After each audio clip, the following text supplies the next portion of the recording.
ముఖ్యమంత్రి రేవంత్ రెడ్డి ఢిల్లీ పర్యటనపై BRS working president KTR విమర్శలు గుప్పించారు. ఎక్స్లో 1 నుంచి 50 వరకు అంకెలు వేసి ఇవి కేవలం సంఖ్యలు కావు, సీఎం ఢిల్లీ పర్యటనల వివరాలు అని పేర్కొన్నారు. హస్తిన యాత్రలో రేవంత్ రెడ్డి అర్ధశతకం సాధించారని ఎద్దేవా చేశారు. సీఎం ఢిల్లీ పర్యటనల వల్ల రాష్ట్రానికి ఏం ప్రయోజనం ఉందని ప్రశ్నించారు. 20 నెలల పదవీ కాలంలో రేవంత్ రెడ్డి 50 సార్లు ఢిల్లీకి వెళ్లారని, తెలంగాణకు సాధించిందేమీ లేదన్నారు.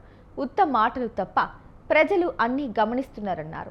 రాష్ట్రాన్ని పాలించే ముఖ్యమంత్రి కావాలి కానీ ఢిల్లీ యాత్రలు చేసే టూరిస్టు సీఎం కాదని కేటీఆర్ విమర్శించారు.